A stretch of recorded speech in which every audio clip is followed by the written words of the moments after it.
Em uma manhã comum de outubro de 2012, a cidade de Westminster, no Colorado, parecia seguir sua rotina pacata, com crianças indo para a escola e famílias começando o dia. Mas para uma menina de 10 anos chamada Jessica Ridgway, aquele dia marcaria o início de um mistério que abalaria a comunidade. Jessica, uma criança vibrante e cheia de vida, saiu de casa para encontrar os amigos e ir à escola, mas nunca chegou ao seu destino. O que aconteceu com ela? As próximas horas e dias revelariam um esforço desesperado para encontrá-la, com pistas que surgiriam lentamente, mantendo a cidade em suspense. Jessica Ridgway nasceu em 23 de janeiro de 2002, em Westminster, uma cidade tranquila do Colorado com cerca de 116,0 habitantes, conhecida por seus parques arborizados e escolas de qualidade. Aos 10 anos, Jessica era a filha única de Sarah Ridgway e Jeremiah Bryant, que se divorciaram quando ela tinha cerca de 8 anos. A separação trouxe uma disputa judicial pela guarda. E enquanto o processo seguia, Jessica morava com a mãe em uma casa simples nos arredores da cidade, junto da avó Christine e da tia Rebecca, uma enfermeira registrada. A casa era modesta, mas cheia de afeto, e Jessica cresceu cercada pelo cuidado das 3 mulheres.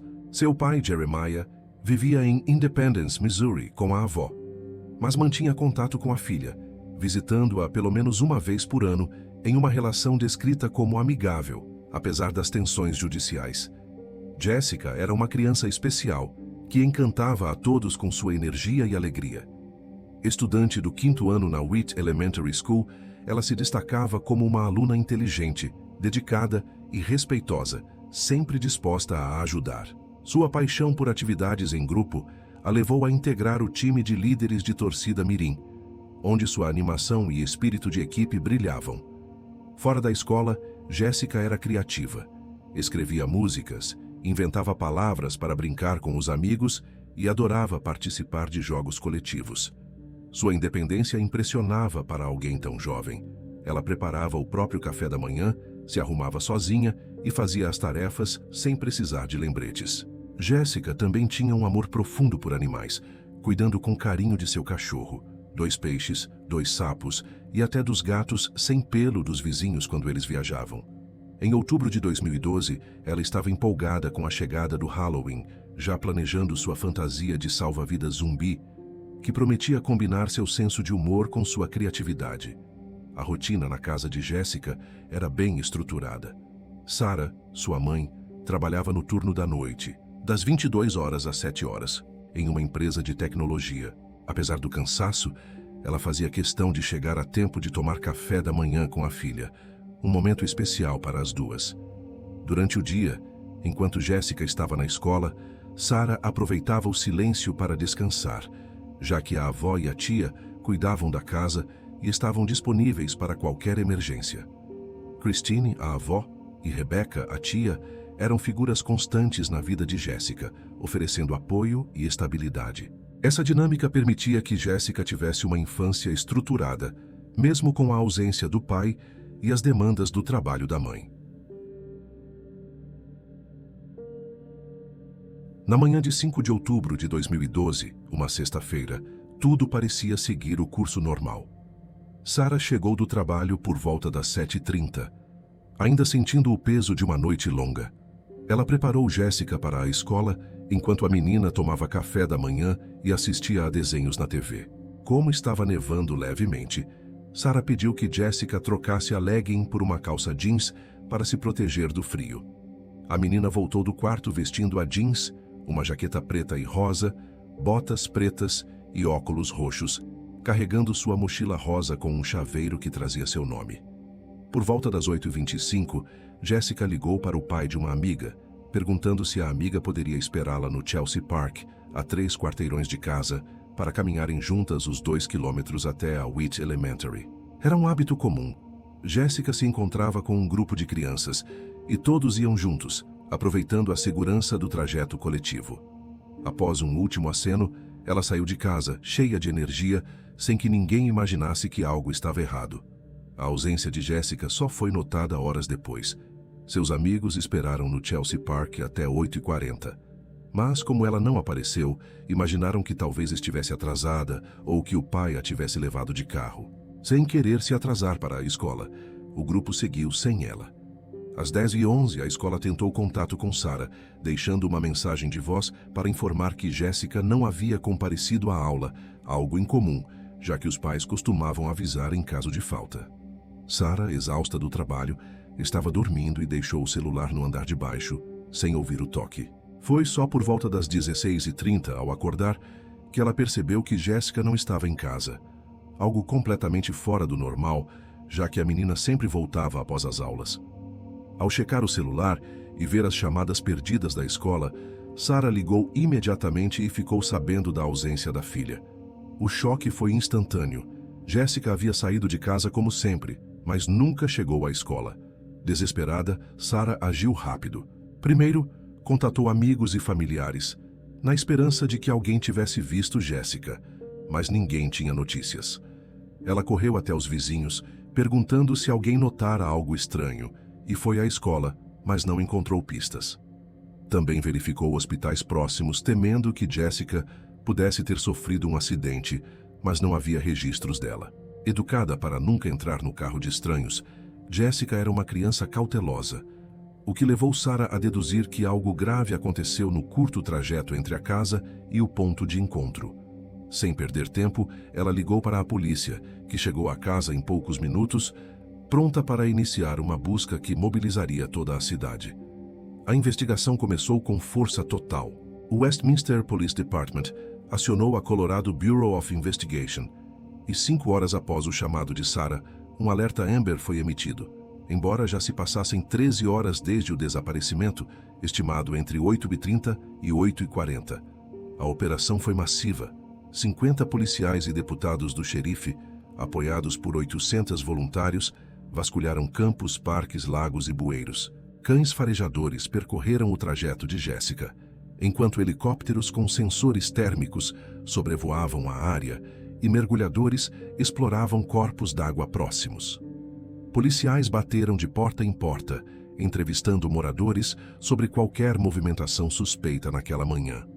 A comunidade, chocada, se uniu ao esforço, fechando ruas e colocando fitas roxas, a cor favorita de Jessica, ao redor da escola e do trajeto, como forma de manter o caso em evidência. As primeiras suspeitas recaíram sobre Jeremiah, o pai de Jessica, devido à disputa judicial pela guarda e a um antecedente de violência doméstica em 2º grau, por ter estrangulado uma namorada. A polícia considerou a possibilidade de ele ter levado a filha, mas agentes do FBI em Missouri confirmaram que Jeremiah estava no trabalho durante todo o dia 5 de outubro, descartando-o rapidamente como suspeito. Enquanto isso, rumores circulavam na cidade sobre uma van branca que semanas antes teria sido vista tentando atrair crianças com doces, especialmente meninas. Embora a polícia investigasse, não havia evidências ligando a van ao caso, mas a história aumentou o clima de desconfiança. Westminster, até então vista como um refúgio de tranquilidade, começou a questionar sua própria segurança, e muitos moradores passaram a acreditar que o responsável pelo desaparecimento poderia ser alguém da própria comunidade, o que levou os pais a reforçarem a vigilância sobre seus filhos.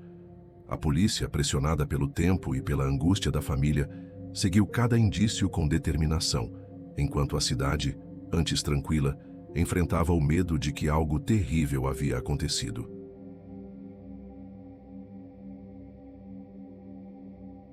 Dois dias após o desaparecimento de Jessica, em 7 de outubro de 2012, uma pista crucial apareceu em Superior, Colorado, a cerca de 24 quilômetros a noroeste de Westminster. Por volta da meia-noite de 6 de outubro, um casal que dirigia pela esquina de Andrew Drive e Alpha Court notou uma bolsa de papel abandonada na calçada. Não pareceram desconfiados na hora, mas na manhã seguinte, quando a bolsa ainda estava lá, decidiram investigar. Dentro encontraram uma mochila rosa com um chaveiro que dizia Jessica e uma garrafa de água com o nome Jessica Ridgway escrito. A mochila também continha óculos roxos, botas pretas, roupas encharcadas de urina e um bastão de madeira. Intrigado, O homem postou uma mensagem em um boletim online local, perguntando se alguém reconhecia os itens. Em poucos minutos, uma pessoa respondeu, alertando que Jessica era a menina desaparecida de Westminster. A polícia foi imediatamente acionada e vasculhou a área, entrevistando moradores próximos, mas ninguém viu quem deixou a mochila, que foi depositada entre 19 horas e 22 horas do dia anterior. A descoberta, tão longe do trajeto de Jessica, sugeria que alguém queria despistar as autoridades, mas também trouxe uma faísca de esperança de que ela ainda pudesse ser encontrada. A mochila foi enviada ao laboratório da Colorado Bureau of Investigation para análise detalhada. Os peritos confirmaram que o DNA presente nos itens pertencia a Jessica, mas também encontraram um segundo perfil de DNA, de origem desconhecida. Ao comparar esse perfil no CODIS, o Banco de Dados Nacional de DNA, não houve identificação de um suspeito, mas o material foi ligado a um crime anterior. Um ataque contra uma mulher de 22 anos no Lago Kettner, em Westminster, ocorrido em 28 de maio de 2012.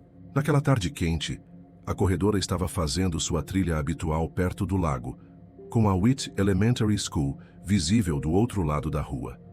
Um homem jovem, possivelmente adolescente, com cabelo castanho e boca pequena, passou por ela caminhando na direção oposta. Minutos depois, ela sentiu alguém atrás de si e, ao virar, viu o mesmo homem que havia voltado e se aproximava rapidamente. Ele a agarrou colocando um pano vermelho com um produto químico, provavelmente clorofórmio caseiro, sobre seu rosto e a arrastou para os arbustos. Apesar da desorientação, a mulher lutou, percebendo que o agressor não estava em boa forma física. Ela conseguiu se livrar e correu, ligando para o 911 enquanto fugia. A polícia chegou, mas não encontrou o suspeito, embora tenha coletado o DNA da camiseta da vítima. A conexão entre os dois casos levou a polícia a ampliar as buscas para Superior, focando em possíveis ligações com o ataque no Lago Kettner. Para isso, começaram a coletar amostras de DNA de várias comunidades, um processo que prometia ser demorado, mas essencial.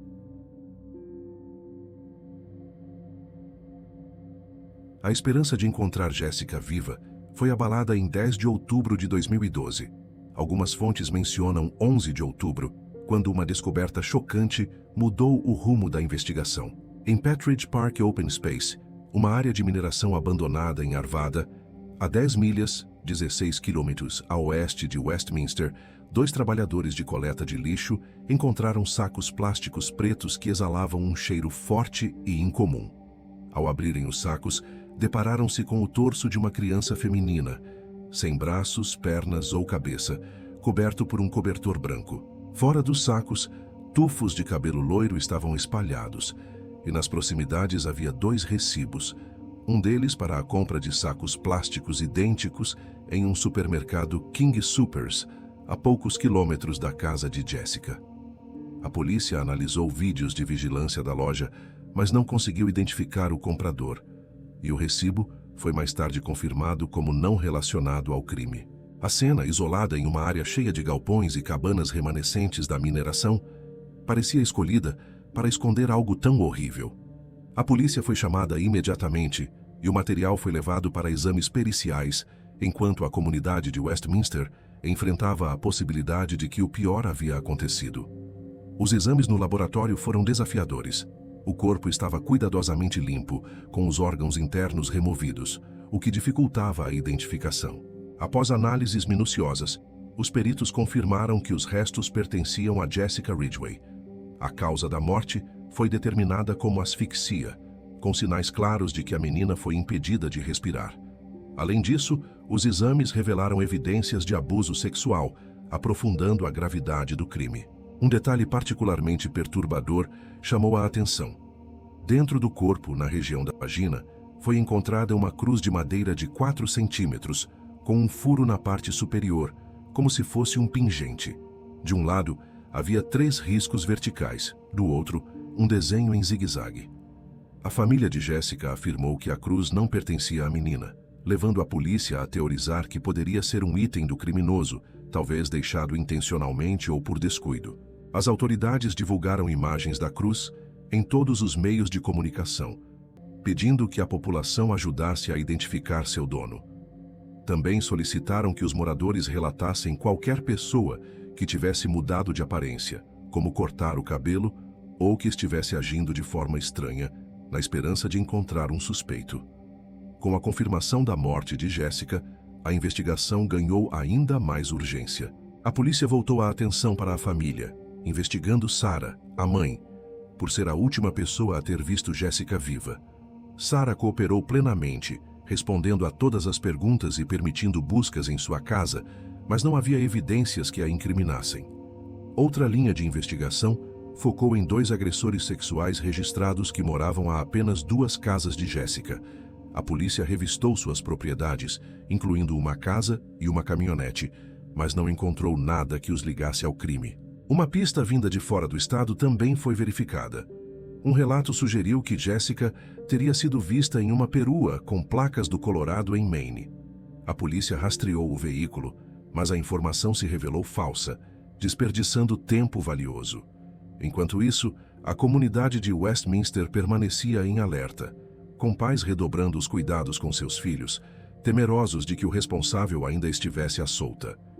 Em 19 de outubro de 2012, uma nova suspeita surgiu, trazendo um nome à investigação. Uma vizinha contatou o FBI, apontando um jovem de 17 anos chamado Austin Sigg, filho de Mindy Sigg, como alguém que poderia estar envolvido. Ela relatou que Austin usava um colar com uma cruz muito parecida com a mostrada pela polícia e que ele exibia comportamentos estranhos, incluindo uma obsessão pública por temas relacionados à morte. A vizinha também notou que Austin parecia agir de forma peculiar desde que as imagens da cruz foram divulgadas. 2 dias antes, em 17 de outubro, agentes do FBI haviam visitado a casa do Sigg, entrevistando Mindy, Austin e seu irmão mais novo, Dustin. Na ocasião, Austin mencionou ter visto uma pessoa e um carro suspeitos no dia do desaparecimento de Jessica, mas os agentes não notaram nada alarmante e encerraram a conversa. Após a dica da vizinha, no entanto, a polícia retornou em 19 de outubro e pediu uma amostra de DNA de Austin, que ele forneceu voluntariamente. Durante o interrogatório, Austin se mostrou educado, calmo, e respondeu a todas as perguntas sem contradições, negando qualquer envolvimento. O DNA foi testado no CODIS, mas o resultado inicial não correspondeu ao encontrado na mochila e no corpo de Jessica, um erro de laboratório que só seria descoberto mais tarde. Sem evidências diretas além do relato da vizinha, Austin foi liberado, e a polícia voltou a se deparar com um beco sem saída, enquanto a pressão para encontrar o responsável aumentava. A investigação sobre o desaparecimento e a morte de Jessica Ridgway, uma menina de 10 anos em Westminster, Colorado, alcançou um ponto de virada em 23 de outubro de 2012. Após semanas de buscas intensas, evidências perturbadoras e pistas que pareciam levar a becos sem saída, uma ligação inesperada para a polícia trouxe respostas que chocaram a comunidade.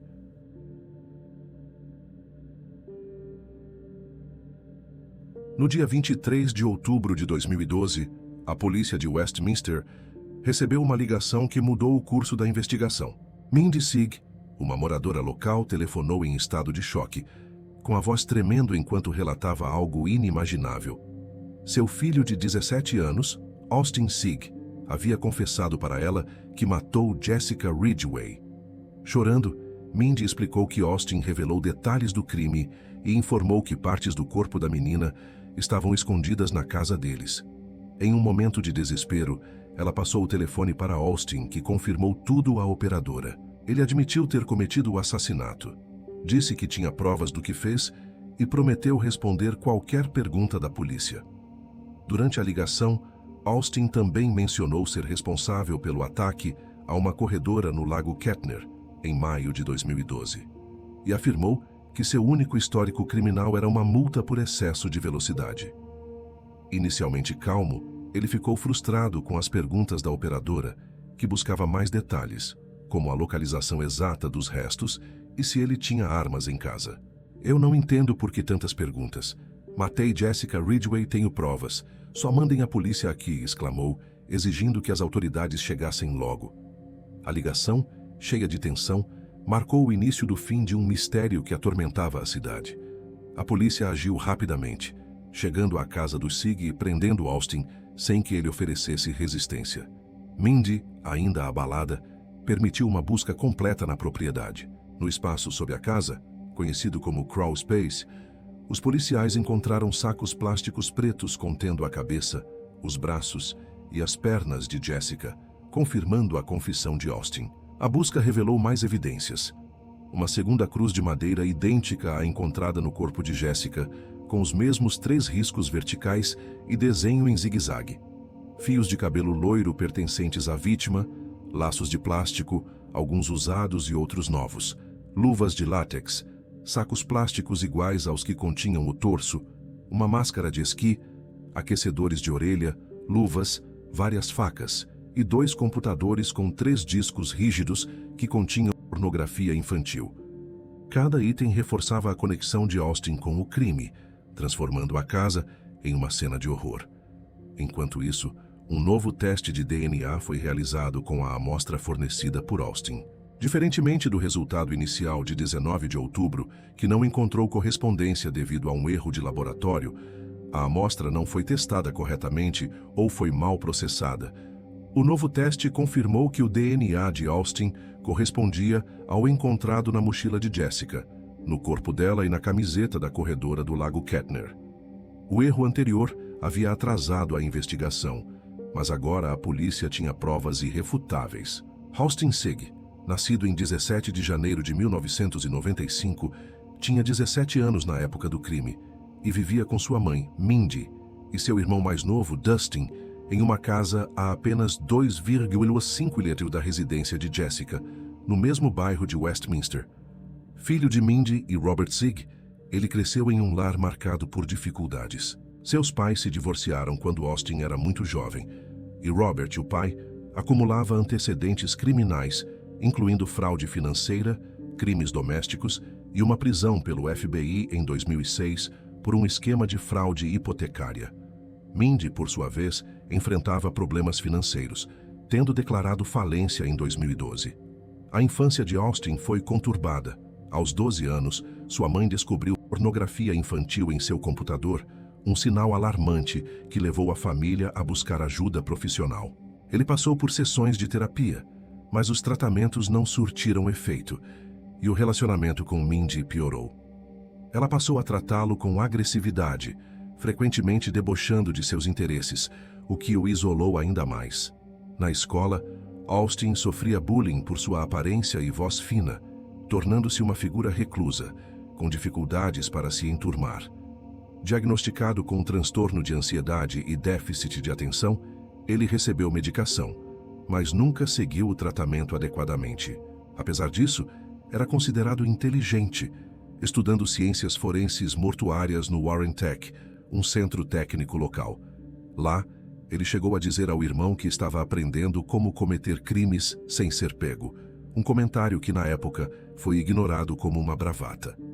Os interesses de Austin eram profundamente perturbadores. Desde jovem, ele demonstrava uma obsessão por temas violentos e mórbidos. Austin comentava abertamente sobre esses interesses com a família, mas em vez de tomarem medidas sérias, eles tratavam suas fixações como um gosto atípico, minimizando a gravidade. Apesar de sua personalidade reservada, Austin mantinha uma fachada de normalidade na vida social. Ele participava de um coral e namorava uma jovem que conheceu em um grupo cristão para adolescentes. Passava dias na casa da namorada, sem nunca levantar suspeitas, e seus amigos o descreviam como inteligente, embora um pouco estranho. Essa habilidade de esconder seus impulsos sombrios permitiu que ele circulasse sem chamar atenção, mesmo enquanto planejava algo terrível. O julgamento de Austin Sig, que começou em outubro de 2013, no Tribunal Distrital do Condado de Jefferson, em Golden, Colorado, trouxe à tona os detalhes completos do crime, chocando todos os envolvidos. Em 30 de outubro de 2012, Austin, ainda com 17 anos, foi formalmente acusado como adulto por 17 crimes, incluindo 4 contagens de assassinato em primeiro grau, 2 de sequestro em segundo grau, 3 de crime violento, uma de agressão sexual infantil, uma de roubo, 3 de exploração sexual infantil. E, além disso, ele enfrentou acusações relacionadas ao ataque à corredora do Lago Kettner, uma de tentativa de sequestro em 2º grau, uma de tentativa de assassinato em 1º grau e uma de tentativa de agressão sexual. Em dezembro de 2012, 2 acusações adicionais por pornografia infantil foram incluídas, totalizando 19. Durante o processo, ele foi mantido sem direito à fiança, em uma unidade de segurança máxima, e por segurança foi transferido para uma prisão fora do Colorado após a sentença, com o local mantido em sigilo. No tribunal, os detalhes do crime foram revelados, mostrando um planejamento meticuloso. Meses antes, em maio de 2012, Austin tentou sequestrar uma corredora no Lago Kettner, mas falhou porque ela era mais forte e conseguiu escapar. Frustrado, ele decidiu que sua próxima vítima seria alguém menor e mais fraco, escolhendo uma criança. Conhecendo a área por ter estudado na Wheat Elementary, ele observou o trajeto que Jessica fazia para a escola. Austin pesquisou técnicas forenses e clorofórmio, levou laços de plástico para imobilizar a vítima e planejou onde descartar evidências para despistar a polícia. No dia 5 de outubro, ele saiu de carro com a intenção de caçar alguém. Avistou Jessica sozinha e estacionou à frente dela. Rapidamente agarrou-a e a colocou no veículo. Durante 30 minutos, dirigiu fazendo curvas aleatórias para confundi-la, enquanto Jessica, assustada, perguntava se ele conhecia sua mãe. Ele a tranquilizava, dizendo que tudo ficaria bem, mas já sabia o que faria. Na casa dele, Austin amarrou as mãos e os pés de Jessica com laços de plástico e a fez trocar de roupa, uma camiseta branca e shorts pretos, porque ela havia urinado de medo. Enquanto assistia a TV, ele cortou o cabelo dela. Um ato que parecia calculado e frio.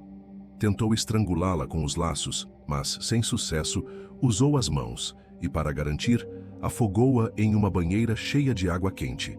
Depois, desmembrou o corpo na banheira usando uma serra elétrica, uma faca e lâminas de barbear. Ele removeu os órgãos internos, rotulou partes do corpo em sacos plásticos e jogou as mãos e os pés no vaso sanitário. Por motivos de gratificação sexual, e não para despistar como alegou, ele inseriu uma cruz de madeira na vagina da vítima.